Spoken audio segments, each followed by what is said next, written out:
મિત્રો, આજે વાત કરવી છે ગુજરાતના શિક્ષણ બાબતે. તમને બધા નવાઈ લાગશે, પણ ગુજરાતમાં શિક્ષણ દિવસે ને દિવસે કથળી રહ્યું છે, નબળું પડી રહ્યું છે. જે પહેલાંના ટાઈમનું જે શિક્ષણ હતું અને અત્યારના ટાઈમનું જે શિક્ષણ રહ્યું ને, એમાં રાત દિવસનો ફેર આવી ગયો છે. તો મિત્રો, પહેલી વાત તો ભાજપ સરકાર, કે ભાજપ સરકાર આવ્યા પછી પ્રાઇવેટાઇઝેશનને બહુ મહત્ત્વ આપવામાં આવ્યું સ્કૂલોની બાબતે. પ્રાઇવેટાઇઝેશનને મહત્ત્વ આપ્યું એટલે જે ઉદ્યોગપતિ હતા, જેના જોડે પૈસા હતા, એ લોકો પોતાની સ્કૂલો કોલેજો લઈને બેસી ગયા. હવે એ સ્કૂલો કોલેજોથી આ લોકો બમણી ફી લે છે, પ્લસ સરકારમાંથી આ લોકો ગ્રાન્ટ લે છે અને વિદ્યાર્થીઓના મા બાપના ખિસ્સા ખંખેરી લે છે આ લોકો. સામાન્ય અત્યારે આપણે KG1 KG2માં આપણા બાળકને મૂકીએ તો બી એ લોકો 20,000 30,000 આવી ફીસ લે છે. જ્યારે એ જ શિક્ષણ સરકારને વિનામૂલ્યે પૂરું પાડવું જોઈએ. બરાબર? 1 થી 9 સુધી અત્યારે થઈ ગયું. 1 થી 9 સુધી વિનામૂલ્યે શિક્ષણ મળવું જોઈએ. એ ગવર્મેન્ટનો રૂલ્સ છે. તો મિત્રો, પ્રાઇવેટ સ્કૂલોની અંદર 25,000 3,000થી વધારે, કદાચ વધારે કમાય તો 5,000 પગાર હોય, 10,000 હોય. હવે એ વ્યક્તિ શિક્ષણ સારું પૂરું પાડી શકવાનો છે કે જે માણસ 50,000 70,000 પગાર લે છે સરકારી સ્કૂલોની અંદર, એ સારામાં સારું શિક્ષણ આપી શકવાનો, એ તમે નિર્ણય કરજો. કે મિત્રો, સરકારી સ્કૂલની અંદર લાગવું હોય ટીચર તરીકે તો એના માટે BEd જોઈએ. BEd પછી ટેટ પાસ કરેલી હોવી જોઈએ. એમાં બી તમારું મેરિટમાં નામ આવવું જોઈએ. તો જ તમને એ લોકો શિક્ષકની રીતે એબલ ગણે છે. અને પ્રાઇવેટ સ્કૂલોની અંદર મિત્રો, તમે ખાલી MCOM પાસ હોય, MA પાસ હોય, એકલું BEd કરેલું હોય, બરાબર, ભલે ને તમને ઇંગ્લિશનું નોલેજ ના હોય, છતાં એ લોકો તમારા ઇન્ટરવ્યૂ પરથી એ લોકો તમને ટાસ્ક આપી દેશે, ગમે તે સ્ટાન્ડર્ડ ભણાવવા આપી દેશે.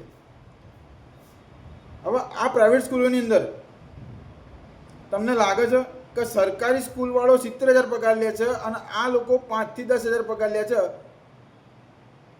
સારામાં સારું શિક્ષણ કયું? 70,000 વાળું શિક્ષણ સારું હોવું જોઈએ કે 5-10,000 વાળું?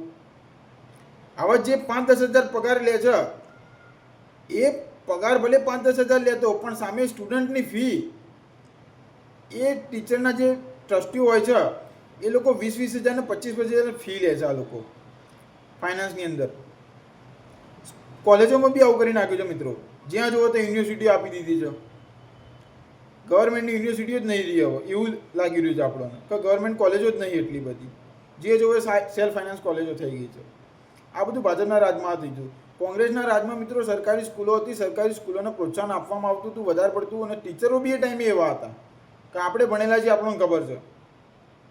એ ટાઈમે ટીચરો એટલા માઇન્ડેડ હોતા હતા ને, ભલે ગોડા જેવા લાગતા હતા, પણ એ ટીચરો બહુ માઇન્ડેડ હોતા હતા.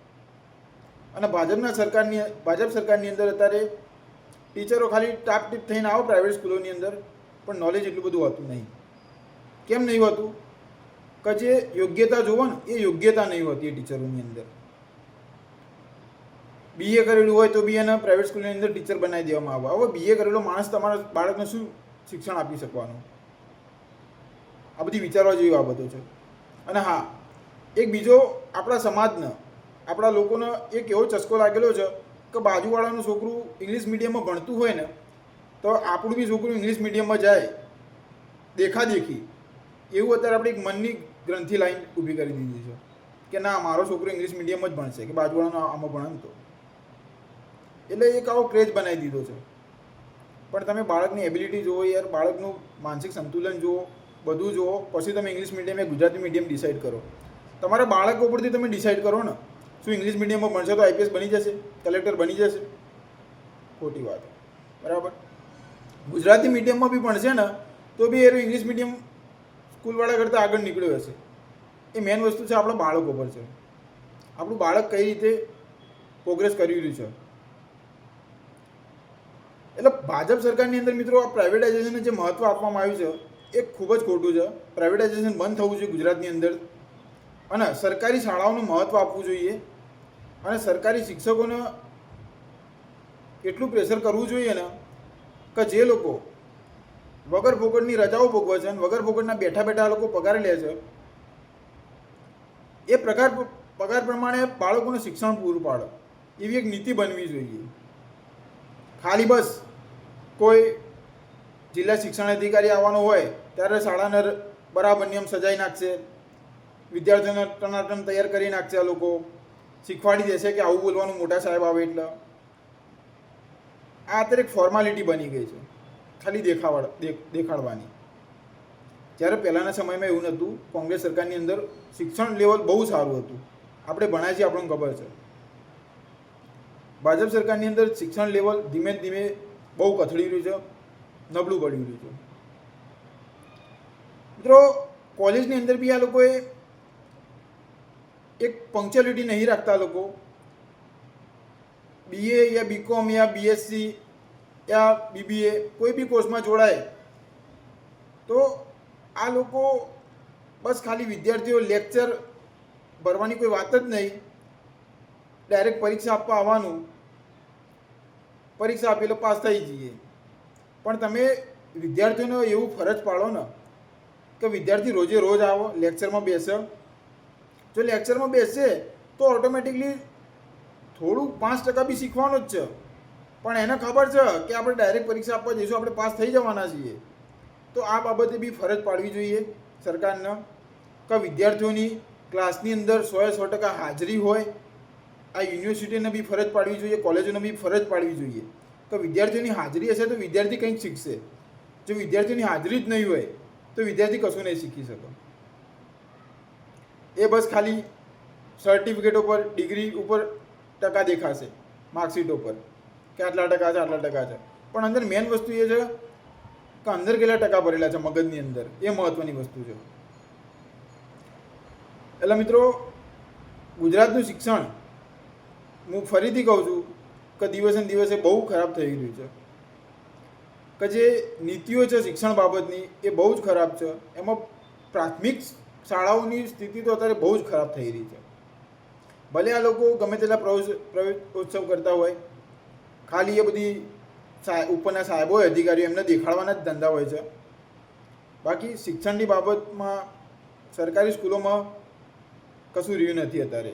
આપણા ગુજરાત કરતાં તો દિલ્હીનું શિક્ષણ અત્યારે સારું થઈ ગયું છે અરવિંદ કેજરીવાલ આવ્યા પછી. હું એવું નહીં કહેતો કે હું આ પાર્ટીનું ઉપરણ ખેંચું છું, પણ ઘણી સ્કૂલો મેં અંદર વિડીયોની અંદર જોઈ તો દિલ્હીની સ્કૂલો જે પ્રાઇમરી સ્કૂલો એની એક શૈલી, એની એક રીત, એની ફરજો બહુ અલગ છે ગુજરાતની સ્કૂલો કરતાં.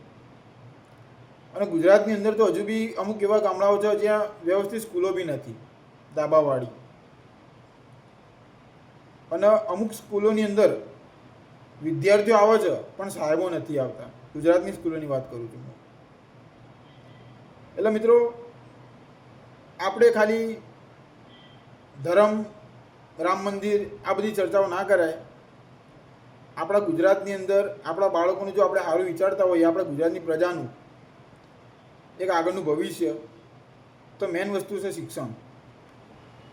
સરકારનું શિક્ષણ ઉપર કેટલું કંટ્રોલ છે એ પણ જોવું જોઈએ. આ તો મોટી મોટી મેં બધી વાતો કરી છે.